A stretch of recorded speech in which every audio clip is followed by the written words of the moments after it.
민수기 14장 36절부터 45절까지 말씀. 우리는 우리와 직접적인 관계들이 있는 것들에 대해서는 굉장히 열심들을 내고 어떨 때는 마음대로 드려요. 삼성에서 갤럭시 S10을 만든답니다. 가격이 120만 원대가 된다고 얘기해요. 근데 제가 이렇게 얘기해도 별로 관심이 없는 사람들은 아 그렇구나 라고 그냥 넘어가요. 그런데 주보에 행운권이 없음에 대한 얘기들을 저한테 얘기하는 사람들이 얼마나 많은지 모릅니다. 왜냐하면 주보에 행운권에 목사님 제가 주보를 못 받았는데 주보가 없습니다. 제가 가지고 있는 주보들이 아무것도 없습니다. 사실은 제 주보는 행운권 번호도 없습니다. 그런데 우리와 직접적으로 연관되는 것에 대해서는 우리가 얼마나 민감한지 모릅니다. 만약에 믿음에 대한 부분도 그것이 우리와 관계없다라고 생각하면 우리는 어떻게 해요? 멀찌감치 따라가요. 근데 그것이 우리의 생명과 관계되는 문제가 딱 주어진다면 그때부터 어떻게 해요? 그것에 대해서 우리가 집중하기 시작합니다. 하나님을 향한 믿음, 하나님을 향한 소망들은 사실은 지극히 개인적이에요. 성경에 나타나는 많은 믿음의 사람들의 걸음들을 돌아보면은 그 사람들이 가지고 있는 위대함들이 어디 있습니까? 라고 물어보면 개인적으로 늘 하나님과 동행했다는 거고 하나님을 만났다는 경험들이 있다는 거예요. 그러니까 개인적이지 않고 옆에 있는 사람들, 옆에 있는 분들이 하나님 잘 믿었기 때문에 나도 따라간다? 중요하죠. 믿음의 본을 잘 따라가는 거. 사도 바울이 내가 주님을 본받는 것처럼 너희가 나를 본받으라고 얘기했을 때 바울의 본을 잘 따라갔던 사람 중요한 삶입니다. 그러나 그 중요한 삶이 중요한 삶으로 고백되기 위해서 정말 중요한 것은 뭡니까? 본인이 하나님을 경험해야 돼요. 내가 하나님을 만나야 되고요. 하나님의 기도에 대한 응답들에 대한 확신들이 있어야 되고 하나님을 향한 말씀을 읽으면서 아, 이 말씀이 내 말씀이라는 믿음의 고백들이 있어야지 그것이 정말 하나님 앞에서 은혜로운 삶이 돼요. 오늘 오전에 목사님 말씀하셨지요. 말씀이 선포되는데 소동하는 사람은 두 사람이라고. 외적인 소동들을 가진 사람 말고 내적인 소동들을 가진 사람들만이 어떻게 해요? 하나님 앞에서 말씀의 능력들이 무엇인지를 경험해요. 말씀의 능력이 말씀에 힘이 있습니다. 이렇게 얘기할 때는 우리가 말씀에 대해서 들었습니다. 말씀을 보고 있습니다. 우리는 말씀을 가지고 있습니다. 그것으로 만족할 수 없다는 거예요. 루터가 종교개혁을 일으키고 나서 독일에서 구텐베르그라는 사람이 인쇄활자, 금속활자를 만들기 시작했고 그로부터 성경이 그전에는 손으로 쓰였는데 종교개혁 시대 이후로부터 시작해서 금속활자로 인해서 성경이 막 찍혀져 나왔습니다. 루터 라틴어 성경 너무 어렵기 때문에 어떻게 해요? 독일어 성경으로 번역하면서 독일 사람들에게 하나님 말씀을 가르쳐줬어요. 그전에만 해도 하나님 말씀이 뭔지도 몰랐습니다. 사제들 중에서도 하나님 말씀을 한 번도 읽어보지 못한 사제들이 어떻게 해요? 들은 말씀 가지고 사람들을 가르쳤던 거예요. 들은 말씀. 그것도 뭘로요? 라틴어로. 그러면은 일반 사람들은 무슨 말인지도 모르고 하나님이 뭐라고 얘기하시는지도 몰라요. 근데 단지 사제들이 어떻게 해요? 말로 하는 그 일들을 통해서 사람들이 자기의 행동을 했습니다. 중세시대 때 많은 어리석은 가운데 하나가 뭡니까? 신부들, 결혼한 신부들을 사제에게 바쳤다가 데려가는 것 중에 하나. 그것 때문에 자신의 생명을 끊는 사람들도 많았고요. 그것 때문에 정말 우리가 알지 못하는 정말 아이들 얼마나 많이 배출됐는지 몰라요. 오죽하면은 중세의 한 성당 중에 한 부분들은 유아의 해골로 가득 찼다고 얘기할 정도로 그때 음란의 문화들이 정말 심각했습니다. 이유는 하나님 말씀을 가르치는데 사제의 입으로만 얘기하고 정작 하나님 말씀 뭔지를 모르는 거예요. 하나님께서 우리에게 얼마나 기쁜 소식, 봐라 말씀이 너에게 있다. 오늘날 시대에 하나님 말씀을 가지지 않는, 성경을 가지지 않는 사람이 없을 정도로 우리는 다 가지고 있습니다. 그런데 그 성경이 우리에게 말씀으로 주어져 있는데도 불구하고 말씀이 되지 않아요. 이유는 그 말씀 앞에 매일매일 만나는 믿음의 훈련들이 우리 가운데 없다는 거예요.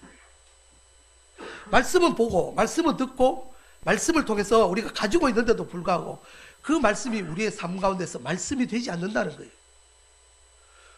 성경의 가장 위대한 역사를 가지고 있는 것, 예수님의 삶을 보면서 마태가 끊임없이 고백하는 것이 뭡니까? 예수님의 삶을 보면서 예수님은 이 말씀을, 구약에 있는 이 말씀을 이루기 위해서 오셨습니다.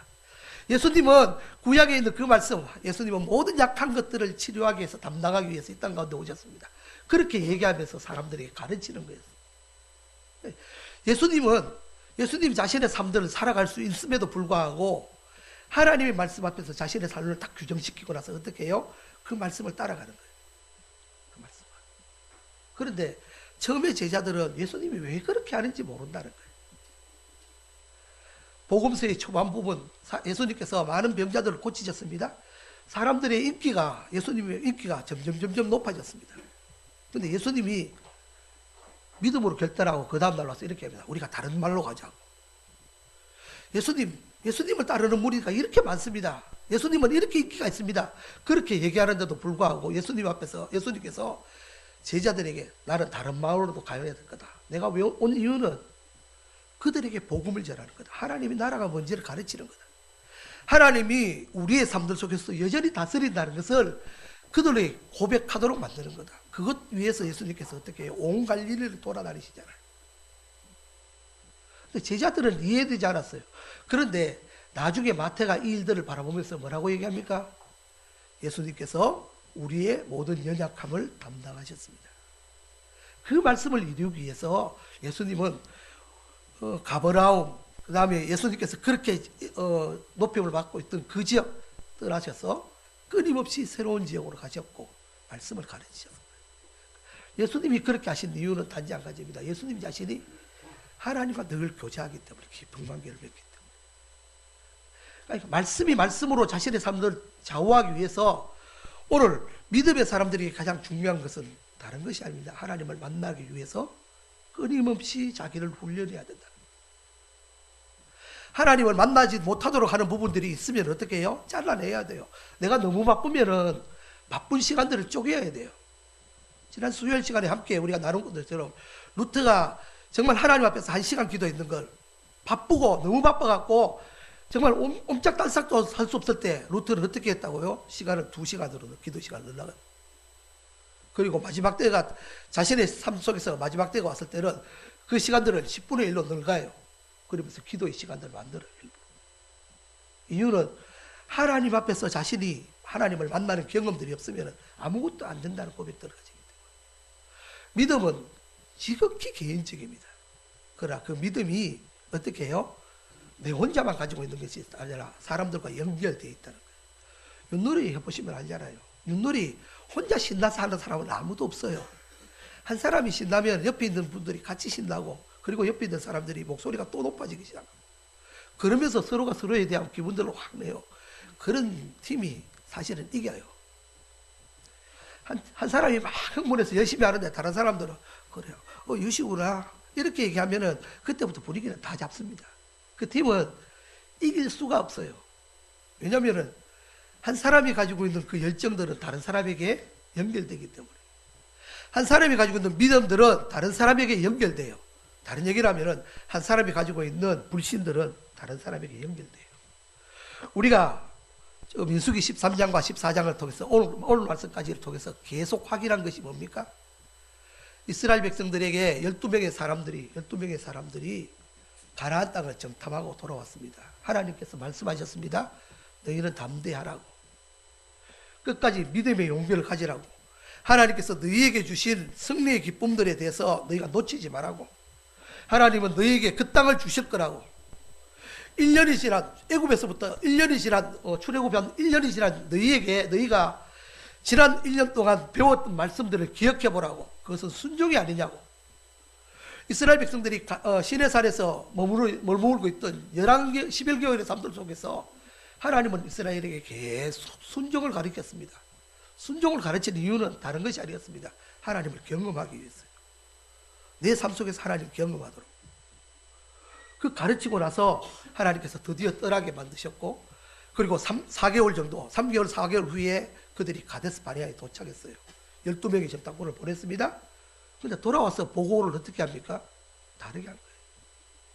하나님이 주신 말씀이 가지고 있는 고백이 무엇이었습니까? 담대한 거잖아요. 끝까지 견고한 거. 하나님이 우리와 함께 할 거라는 걸 놓치지 않는 거.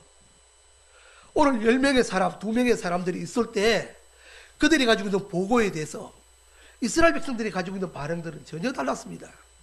그들은 누구를 따라갑니까? 이렇게 얘기하면은 그들에게 필요한 사람들을 따라가요. 자신의 생각에 맞는 사람들을 따라가고요. 자신이 가지고 있는 삶의 목적과 자신이 가지고 있는 행동에 맞는 사람을 따라가요. 그것이 뭐였습니까? 10명의 정탐꾼을 따라가는 거예요. 믿음은 혼자서 내가 하나님을 만나는 거지만 그 믿음은 또 다른 사람에게 영향력을 줘요. 내가 하나님을 의지하지 못하면 그것이 내 자신만 그런 것이 아니고 어떻게 해요? 자녀에게도 여전히 넘어가요. 그것이 무서운 겁니다. 하나님께서 우리에게 믿음의 사람으로 서라고 말씀하셨을 때 그 믿음에 대한 고백들을 가지는 자녀들이 배우는 것은 말을 통해서 배우는 것이 아니라 행동을 통해서 배우는 거예요. 삶을 통해서 배우는 거예요. 말은 봐라, 하나님 앞에 예배 드려야 돼. 하나님 예배가 제일 우선이야. 네가 가지고 있는 영적인 삶이 제일 우선이야. 이렇게 얘기해 놓고, 행동은, 내 삶의 행동은 영적인 것이 우선이 아니면 어떻게 해요? 자녀들은 행동을 따라서 배워가요. 물론 다른 부분도 있어요. 모든 것들을 그렇게 대입할 수 없어요. 그래, 자녀들이 잘못됐으면 보는 부모님이 제대로 된 신앙들을 가지지 않았다, 그렇게만 얘기할 수 없어요. 왜냐하면 사무엘은 누구보다 경건한 사람이었습니다. 근데 그의 아들들은 사무엘처럼 경건하지 않았거든요. 이유는 그 아들들이 하나님을 만나지 못했기 때문에. 오늘 10명의 사람들이 돌아와서 보고한 그 보고에 때문에 하나님께서 진노하셨습니다. 그리고 나서 어떻게 합니까? 이스라엘 백성들에게 이렇게 얘기하시죠. 너희가 정탐한 40일 동안 하루 1년으로 쳐서 40년 동안 방황하게 될 거다. 40년 동안. 이제 광야로 내려가라고. 우리가 지난 시간에 본 것처럼 이스라엘 백성들, 하나님의 백성들이 하나님 앞에서 불순종하면서 가지고 있는, 하나님을 믿지 못하면서 가지고 있는 것들이 무엇이었습니까? 이스라엘 백성들 때문에 누가 산다고요?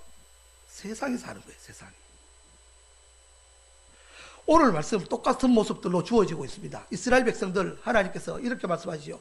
너희가 지금부터 광야로 돌아가자. 광야로 돌아가라. 이제부터 하나님께서 너희의 삶들 속에서 1세대, 출애굽 1세대들은 다 죽을 거다. 이렇게 말씀하셨을 때 이스라엘 백성들이 오늘 한 반응이 뭐였습니까? 오늘 고전에 12명의 정탐꾼 중에서 10명의 정탐꾼이 하나님의 재앙으로 죽어요. 그리고 모세가 그 일을 이스라엘 백성들에게 얘기했을 때 이스라엘 백성들이 가지고 있는 반응은 39절이었습니다. 모세가 이 말로 이스라엘 모든 자손에게 알림해 백성이 크게 슬퍼했습니다.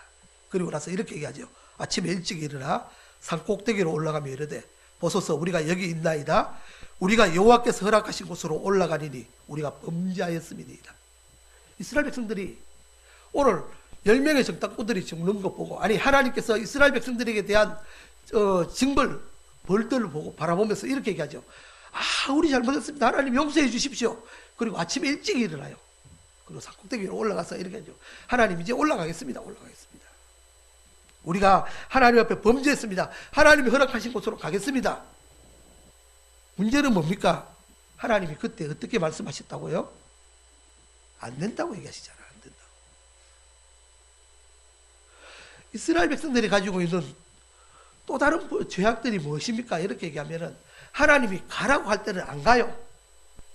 이제 하나님이 안 된다고 얘기하면은 그때부터 회개하면서 돌아가요. 그것은 회개가 아니에요. 회개의 가장 중요한 삶의 고백은 뭡니까? 말씀 앞에 순종하는 거거든요. 말씀 앞에. 하나님이 뭐라고 얘기하시는지 그 말씀을 듣고 고백하며 살아가는 거거든요. 우리가 부른 찬양의 고백처럼 주님 말씀하시면 내가 나아가겠습니다. 주님 뜻이 아니면 내가 멈춰서겠습니다.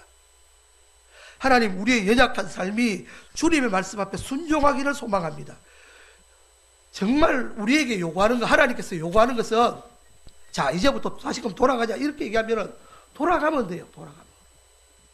그런데 그때 우리가 가지고 있는 어리석음이 뭡니까? 우리 뜻을 대해서 관찰하기 시작한다. 생각들을 안 버리는 거예요. 욕심들을 안 버리는 거예요. 하나님이 돌아가기 시작하라고 얘기했을 때는 그 말씀 앞에 복종하는 것들이 가장 큰 은혜예요.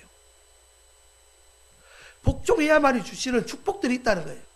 그런데 이스라엘 백성들이 슬퍼하고 울며 회개하면서 아침에 일찍 일어나면서 하나님 우리가 주의 말씀 앞에 결단하겠습니다 라고 산꼭대기 위로 올라가서 가나안 땅을 갔을 때 그들은 하나님께서 뭐라고 말씀하셨습니까? 그것은 불순종이다라고 얘기합니다. 오늘 한 걸음 더 나가서 뭐랍니까? 우리 45절 말씀이 이렇게 표현하죠. 아말렉과 산간지대에 거주하는 가나안인이 내려와 그들을 무찌르고 호르마까지 이르렀습니다. 호르마는 진멸하다는 뜻이에요. 진멸하다. 그러니까 오늘 아말렉 산지에 거주하는 가나안 사람들, 이 사람들이 가지고 있는 원래의 목적은 뭡니까?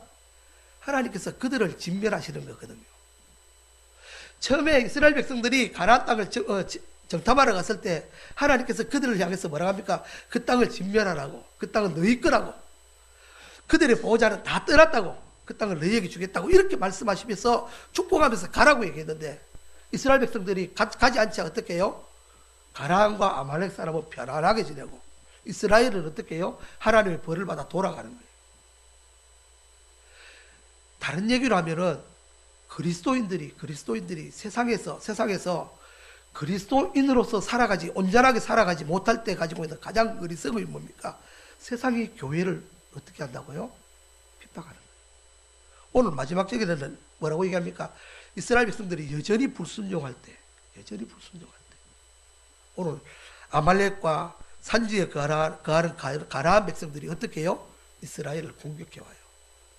정작 진멸되어야 될 사람은 누구입니까? 가나안 백성들, 아말렉 백성들이. 여호수아 가면은 하나님께서 어떻게 합니까? 그들을 다 진멸하라 하시잖아요.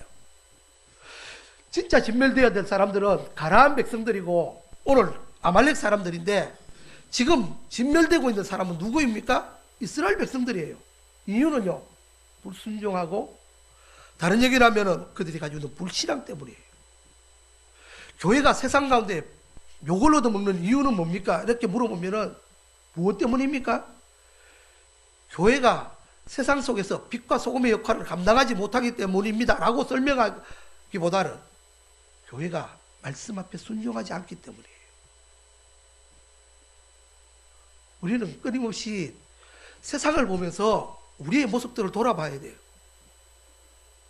세상에 끊임없이 범죄들이 일어나기 시작하고 세상이 시끄럽기 시작하면 이유는 뭡니까? 세상이 그 시끄러움을 통해서 교회를 공격하는 이유는 뭡니까?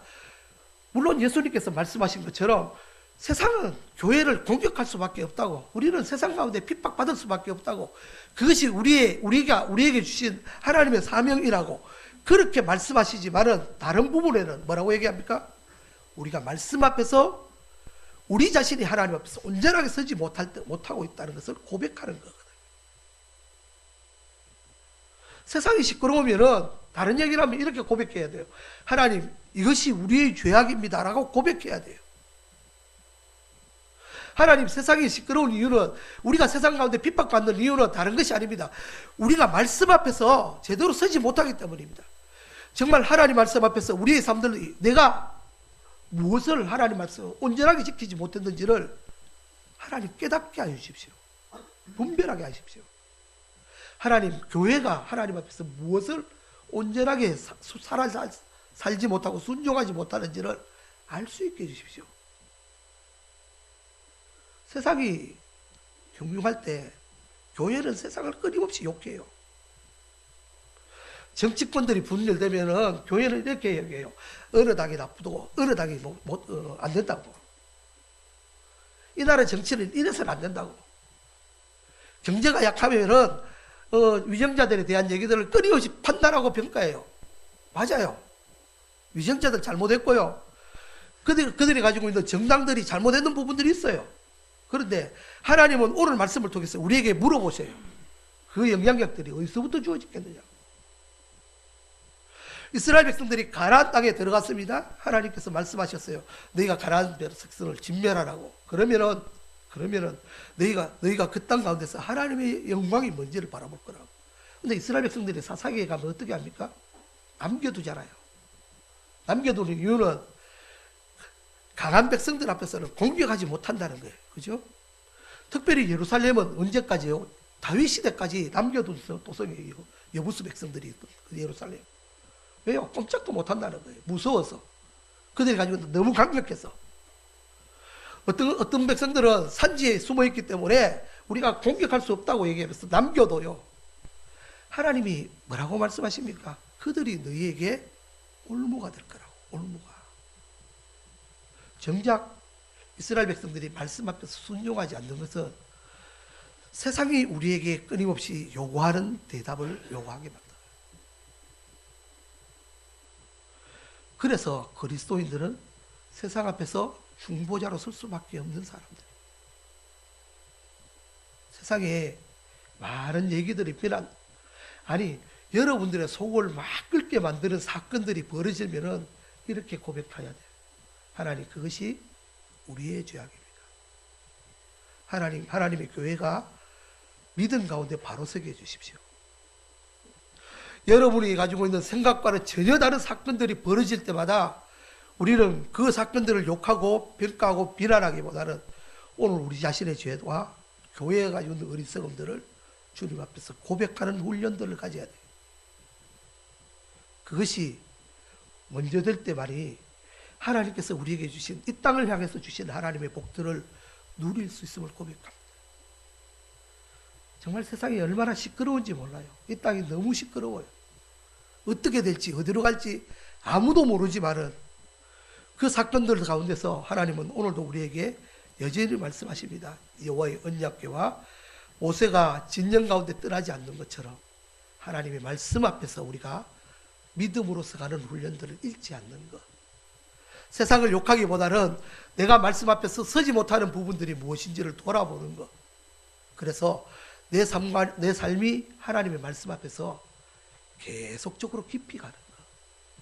그것이 우리에게 주시는 은혜의 축복입니다. 오전에 목사님 말씀하셨던 것처럼 성경 읽기 정말 잘하고 있습니다. 앞에 사시는 분들 때문에 정말 어떨 때는 부담스럽기도 하고 어떨 때는 너무 힘들기도 하지만은 성경 읽기 하는 이유는 다른 게 아니에요. 같이 하자는 거예요. 같이. 우리는 종종 이렇게 얘기합니다. 나는 내 성경을 읽고 있기 때문에 같이 못하겠다고. 그 생각 조금 내려놓으시면 좋겠습니다. 정말 같이 했으면 좋겠습니다. 내가 할 수 있는 부분, 내가 하고 있는 부분 외에 정말 하나님의 교회가 정말 올해 안에 정말 하나님께서 우리에게 주신 지금의 성경들을 잘 읽어나가는 훈련들을 할 때 함께하는 믿음의 고백들이 얼마나 중요한지 몰라요. 이스라엘 백성들이 민수기를 통해서 하나님께서 계속 가르쳐 주시는 것이 뭡니까? 온 이스라엘 백성들 전체가 어떻게 하나님 앞에서 움직이는 거예요. 한 사람 한 사람이 어떻게 하나님 앞에서 반응하는가, 그것보다도 이스라엘 백성들이 전체가 어떻게 하나님 앞에서 믿음으로 나가고 믿음 앞에서 멈추고 그 고백들을 드리느냐를 하나님이 우리에게 가르쳐 주시는 것처럼 어떨 때는 내하고 전혀 안 맞을 수도 있고 생각이 전혀 다를 수도 있지만은 함께 동참하는 은혜들이 있으면은 그것이 우리에게 축복이라고. 그러면서 어떻게 해요? 서로를 격려하기도 하고 서로를 권면하기도 하고 그래서 함께 가자는 믿음의 고백들을 가지기도 하고. 물론 성경 읽기가 쉽지는 않습니다. 쉽지는 않아요. 제가 알기로는 권사님들 얼마나 열심히 연락하시는지 문 연락해서 읽으시냐고, 읽으라고, 빨리 체크해라고, 우리가 몇 개 드셨다고. 그때마다 제가 권사님들에게 해드리고 싶은 것은 우선되는 것은 말씀 앞에 쓰는 겁니다. 그죠? 말씀 가운데 주신 은혜들이에요. 그 은혜들을 잊어버리고 체크에 중심을 두면은 우리는 무너지게 돼요. 하나님이 오늘 말씀처럼 봐라, 네가 말씀 앞에 서 있는지 안 있는지가 정말 중요한 거지. 그 다음 얘기, 하나님 내가 잘못했습니다, 용서해 주십시오, 제가 체크하겠습니다, 그거는 두 번째예요. 말씀은 우리에게 늘 어디로 돌아가도록? 처음 사랑으로 돌아가도록. 우리가 성경을 읽을 때마다 제일 기억해야 될 것은 내가 처음 믿음과 처음 열정과 하나님을 향한 첫 소망 가운데 다시금 돌아가겠다는 믿음의 고백을 안 잃어버리는 것. 두 번째, 함께 나가야 되는 믿음의 고백들을 우리가 함께 누려가는 것. 그것이 우리에게 주신 축복이고 은혜입니다. 한 주일을 지나면서 우리에게 주신 이 축복들을 믿음 가운데 잘 누렸으면 좋겠습니다. 기도드리겠습니다.